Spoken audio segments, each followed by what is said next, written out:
Moi, je vous pose une ruche dans votre potager. Je vais pas vous dire votre potager est sécurisé. Je traite toutes sortes de personnel.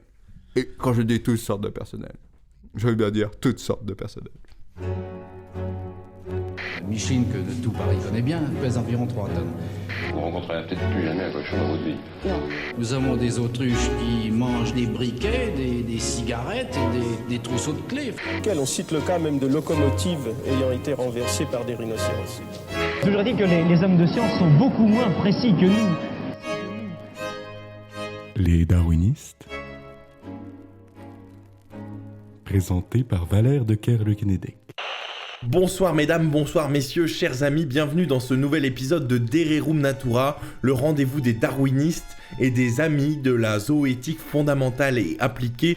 Je reçois ce soir Alain Ternier qui est spécialiste en zoofinance et qui va nous parler permaculture et potager alternatif. Alain Ternier, la parole est à vous et nos invités réagiront pour un débat que j'espère de haut vol. Oui, bonsoir mon ami, merci pour cet accueil. Moi si je viens ici c'est pour vous dire que honnêtement là, je rentre là, j'habite dans le 93 maintenant parce que j'ai acheté une maison et je vois tout autour de moi, j'en ai assez de tous ces gens qui plantent leur petit potager perma, qui montent leurs petites fermes urbaines associatives de gauchistes, les maraîchages solidaires pour 5 euros d'achat, 1 euro pour les migrants, ça suffit, stop, j'en peux plus, Valère. On ne veut ni de vos poireaux, ni de vos afghans, nous tout ce qu'on veut c'est mettre des gros intrants, tout ça. C'est une chronique qui va être très politique, alors Monsieur Ternier, je croyais pourtant vous avoir entendu prendre position en faveur du sauvetage des migrants en Méditerranée, en appeler les dirigeants à prendre leurs responsabilités. Mais j'estime, je me fais une certaine idée de l'homme, une certaine idée de l'humanisme, en vertu de laquelle on ne traverse pas les mers avec les dividendes de la courgette. Voilà. C'est peut-être moi qui suis naïf, idéaliste, tout ce que vous voudrez, mais selon moi, l'humanisme, c'est autre chose, celui que je porte, et celui que d'autres ont porté avant moi, c'est un humanisme émancipé du cours de la citrouille, mon ami. J'ai une vision, tout simplement, peut-être, d'un humanisme qui verrait un peu plus loin que l'enclos du potager éco-citoyen de Belleville. Mais enfin, ces initiatives citoyennes, elles sont de plus en plus nombreuses à voir le jour. Elles ne constituent pas une négation de l'humanisme, et vous entendre, on pourrait penser que c'est ce qu'elles sont. Mais précisément. Est-ce que vous savez ce qu'ils font maintenant ? Ce qu'ils font, ils lâchent des canards dans leur petite perma pour se débarrasser des insectes. Alors, c'est une espèce précise de canard, des canards dits coureurs. Oui, bien sûr, j'en ai possédé pendant longtemps. Oui, mais vous savez, comme moi, qu'ils viennent d'Asie, ce sont les Anglais qui ont apporté ça au temps de la colonisation, et certains même en font leur animal domestique. Bon, pourquoi pas, mais il faut voir, c'est un palmipède déplorable, complètement disproportionné. C'est grosso modo la taille d'une oie. On a pu dire d'eux qu'ils avaient un port élégant, une certaine allure, étant donné qu'ils se tiennent à la verticale, mais enfin, l'essence d'un canard est toute horizontale, et amphibie de surcroît. On doit pouvoir le voir évoluer dans les 3 dimensions au moins, or ce n'est pas du tout le cas de ce canard coureur. Écoutez bien ce qui suit, on trouve ça dans la première encyclopédie. Ce palmipède peut s'envoler brièvement au terme d'une course d'une dizaine de mètres sur un terrain en pente. Là, on parle d'un canard qui peut voler à condition d'avoir un terrain en pente. Il est bien aidé par le contexte. Voilà, par le contexte, très bien. Donc c'est vraiment le rejeton ingrat de l'espèce. Est-ce qu'on va confier nos pommes de terre à des patogères inaptes, Et est-ce que Caton, lui, dans son traité d'agronomie, aurait recommandé aux propriétaires romains de mettre des canards dans leurs lopins ? Mais enfin, on marche sur la tête. Et il faut peut-être rappeler tout d'abord à nos auditeurs que Caton le censeur était un sénateur romain ayant écrit au IIe siècle avant notre ère un traité d'agronomie à destination de l'aristocratie, et vous-même, Monsieur Ternier, peut-être faut-il également rappeler que le travail que certains choisissent aujourd'hui de déléguer à des palmipèdes était à une époque dévolu à des esclaves. Et cela encore une idée que vous faites de l'humanisme. Mais enfin, vous mélangez tout. Je réagis à vos propos. Oui, mais on ne peut pas, à l'aune de nos catégories, préjuger de la bonne ou de la mauvaise gestion du potager antique. Et vous ?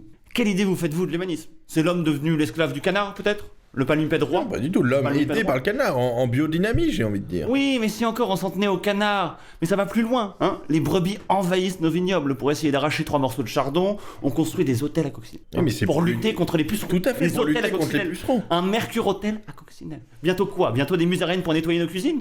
Et si on va par là, quoi ? Bientôt des cachalots pour boucher le trou de la sécu ? Des pingouins pour défendre les Ardennes ? Enfin, je crois qu'il faut un peu sortir la tête des choux et redescendre sur terre. Très bien, Monsieur Ternier, mais vous conviendrez qu'il faut Il faut trouver un moyen écologique, économique de désherber. Oui. C'est le sens de l'histoire. Un retour à la complémentarité zoobiologique entre faune et flore. J'en conviens, mais alors pas de petits potagers urbains, mais des grosses ceintures maraîchères. On parle pas de requalifier les petites friches à droite à gauche comme ça, à Aubervilliers, à Pantin et je ne sais où ailleurs encore. On parle d'exproprier la moitié de la Beauce. Et là, on peut parler, hein, vous voyez. Oui, d'accord, vous voir les pensez choses en grand. Voir les choses en grand. Et surtout ne pas confier la sécurité de notre ceinture maraîchère à des canards qui seraient même pas capables de voler. Vous comprenez ça? Il faut comment dire? Le côté terrestre du canard vous gêne. Oui, je n'accepte pas effectivement que ce canard ne puisse pas voler par ses propres moyens sans être aidé par les éléments qui l'entourent. Mais même au-delà de ça, est-ce que vous pensez que nos potirons vont atteindre une taille respectable s'ils savent que leur sécurité dépend de coccinelles et de hérissons? Ce qu'il faut, c'est des rapaces. Des rapaces qui survolent nos maraîchages en permanence, des faucons de chasse qui fondent sur les limaces. Ce qu'on veut, nous, c'est des gros éléphants dans l'armée de terre, vous comprenez? On est à des kilomètres de ce qu'il faudrait pour notre écologie et pour notre Là, c'est environnement. c'est un appel à la violence face à la permaculture. Mais oui, mais dites-moi, vous, est-ce que vous aussi, Valère, vous voyez, et les invités qui sont autour de cette table, d'ailleurs, vous pensez on doit pouvoir confier comme ça nos potagers, notre nourriture, notre alimentation à des animaux de peu, hein, c'est ce qu'on doit dire. Pour en parler, j'ai ramené 3 invités. Est-ce que vous avez terminé votre propos? Oui, non, mais voilà, je voulais simplement interroger les gens qui étaient avec moi pour dire, voilà, on en est là, et où doit-on aller? Bien, alors nous avons 3 invités pour en discuter. Vous ouvrez un débat qui est fantastique, qui est très situé, très axé. Il y aura, à mon avis, des avis très divergents. Pour parler, nous invitons et nous accueillons pour la première fois sur le plateau des Darwinistes Hicham Pantin-Latour. Vous Bonsoir. êtes chasseur connecté, fondateur de la Fédération d'entraide et d'union pour les chasseurs-cueilleurs connectés, la FUC. Vous êtes chasseur-cueilleur connecté, c'est-à-dire vous conciliez le respect des antiques traditions aux exigences technologiques de la modernité. À mon avis, vous allez avoir beaucoup de choses à dire sur les propos qui ont été tenus ici. Bien sûr, on ne le présente plus. Nous avons à mes côtés le lieutenant-colonel Onésime Brochant, ancien officier des troupes de marine, qui est entrepreneur dans l'apiculture et le secteur en pleine expansion de la zoodéfense. Et pour l'accompagner, nous avons Frédéric Ratier, qui est responsable du département Merge and Acquisition à l'INRA. Bonsoir. Peut-être pour commencer, Hicham Pantin-Latour, les propos qui ont été tenus peuvent résonner comme un acte de défi envers votre fédération, peut-être? Écoutez, alors je suis Hicham Pantin-Latour, chasseur-cueilleur connecté, le terme je l'ai inventé moi-même. Qu'est-ce que c'est? C'est une pratique qui tente d'allier le respect et la conservation des techniques ancestrales de cueillette et de chasse avec les exigences de la vie moderne. Bon, je vous donne un très bref exemple qui me permet de rebondir sur vos propos, monsieur Ternier. Le week-end dernier, j'étais justement en Beauce, dans ce grenier de la France. Ce territoire, Oui. J'étais appelé par un autre ami chasseur-cueilleur connecté pour faire face à la prolifération incontrôlable de ragondins. Bon, nous avons choisi, pour appréhender le rongeur invasif, d'utiliser des lances de palissandre à la pointe de silex fuselé, l'arme favorite de l'homme de Néandertal, en somme toute, tout en procédant à une reconnaissance préalable à la traque par drone pour faciliter la localisation des foyers majeurs de concentration des myocastors sur un territoire donné. Bon, alors... Excellent. Vous conjuguez le drone et le silex. Tout à fait ancestral, le drone et le silex. Le drone et le silex. Magnifique. Tout à fait. Donc, en tant que président fondateur de la Fédération pour l'entraide et l'union des chasseurs-cueilleurs connectés, la FUC, permettez-moi d'apporter quelques éclaircissements aux problèmes soulevés par monsieur Ternier. Alors, je ne suis pas sûr qu'on doive confier la gestion de notre agriculture et de notre maraîchage à une faune débridée et incontrôlable. Nos regards doivent plutôt se tourner vers la recherche agronomique appliquée. On verra bientôt advenir l'ère des intrants intelligents, des sulfides électroniques, des moissonneuses 5G. Avez-vous entendu parler, monsieur Ternier, des moissonneuses 5G? Peut-être. Eh bien, écoutez, je pense qu'il doit offrir une série de possibilités très intéressantes pour nos potagers, pour nos champs. Une réaction peut-être de Frédéric Ratier sur ce sujet, qu'il connaît si bien. Personnellement, moi je pense que cette lutte que vous faites contre le modernisme est vraiment anti... On parle quand même de moissonneuse batteuse 5G. Je suis pour la moissonneuse batteuse 5G, elle a été inventée. Elle est déjà la moissonneuse batteuse 5G, elle a été inventée il y a 20 ans. On l'appelait à l'époque la moissonneuse batteuse 2G. Et alors à cette époque-là, aujourd'hui elle a 5G. Alors, S'il vous plaît, on va... Non, ce que j'essaie de vous expliquer. Vos propos sont très clairs. J'aimerais laisser la parole à quelqu'un qui n'est pas le dernier en matière de haute technologie, qui est un grand zoologue par ailleurs, le lieutenant-colonel Onésime Brochant. Lieutenant-colonel Brochant, une réaction face à tout à la fois ce moment de rupture avec la permaculture, cette défense des technologies, tout en prenant un retour à la rusticité. Comment vous réagissez et à la gigafaune. Merci beaucoup. Alors, effectivement, Alain Ternier pose la question la question de la défense des potagers. Pour moi, j'y vois un problème tactique. Je rappelle que vous êtes spécialiste en zoodéfense. Oui. Bon, pour moi, la tactique, ça repose sur 3 principes. 3 principes de décision. La mission. Protéger le terrain. Ici, le potager. Le terrain. Le potager. L'ennemi. Ici, la menace, principalement des hexapodes. Et les moyens dont on dispose pour le détruire. Alors moi, je propose un moyen. Ce moyen, mon entreprise le propose, c'est les frelons de combat. Puisque moi, je suis entrepreneur dans la zone défense, dans le domaine de la zone défense. Oui. On va intervenir sur des hexapodes. Et alors, moi, mon travail, c'est d'élever et d'entraîner des frelons de combat. Bon, mon entreprise s'appelle La Ruche qui dit non. Et donc, on élève des frelons de combat. Moi, je pense que ces frelons sont capables de traiter des menaces hexapodes, octopodes, mais aussi des oiseaux de tout type. Bon, je pense qu'on est tous d'accord. Monsieur propose tous les types de menaces. Excusez-moi, mais Monsieur propose des frelons de combat. Monsieur propose de faire d'allier le silex au drone. J'aimerais bien terminer, mais mes frelons sont aussi capables de traiter du personnel humanoïde. Permettez-moi de vous couper, mais par les citrouilles ou les courgettes du potager du voisin, bon, ça peut exister. Une réaction. Moi, mes frelons peuvent traiter ce genre de personnel, et ça peut être intéressant aussi pour les éleveurs. Une réaction de Frédéric Ratier, s'il vous plaît. Les gens qui font de la permaculture.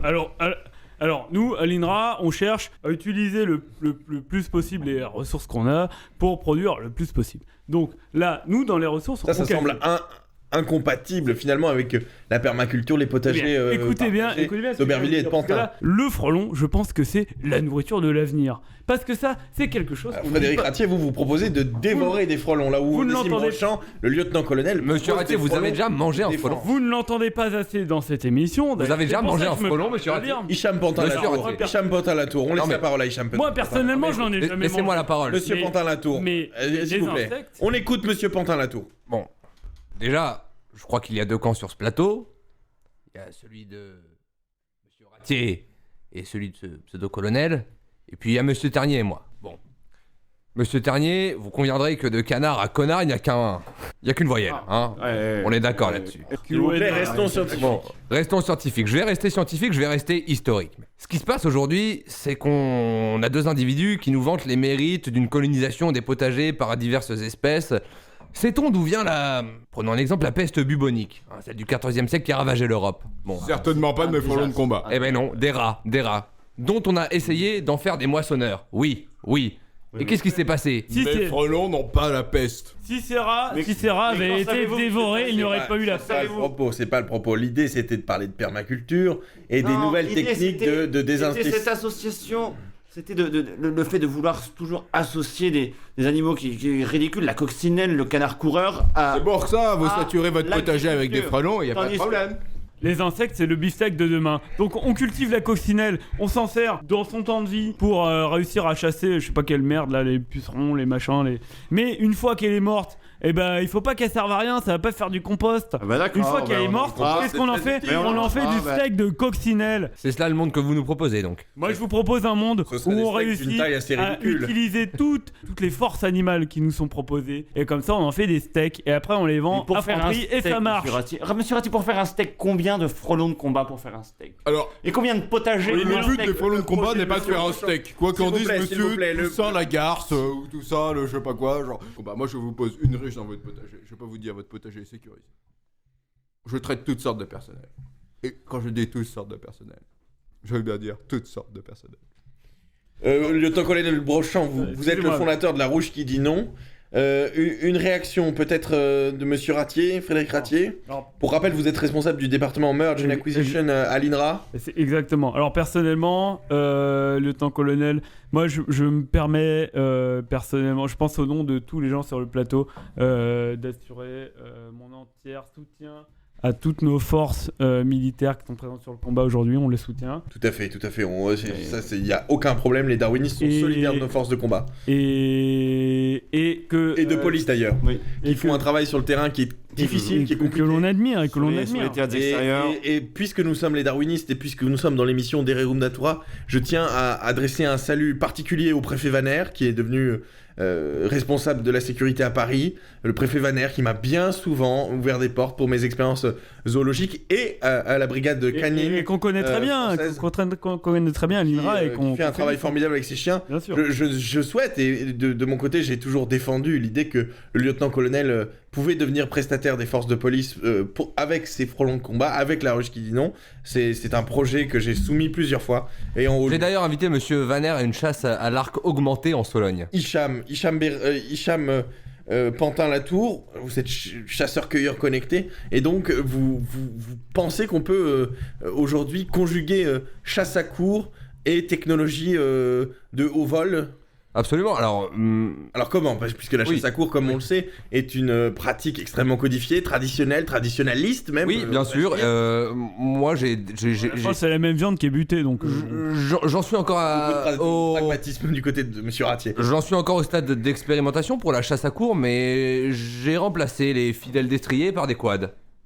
Ah, ça c'est une initiative que je ne peux que saluer, puisque j'admire, il est vrai, ça c'est quelque chose pour lequel il est compliqué pour moi de ne pas réagir, j'admire l'élégance que l'être humain peut avoir sur cet engin motorisé, qui est extrêmement élégant, qui est pour moi un des symboles de l'homme tout-terrain, l'homme maître et possesseur de la nature. C'est une philosophie dans laquelle je m'inscris depuis toujours dans mes études. Je crois que nous avons fait un débat et le tour du sujet, nous avons fait un débat de bonne tenue.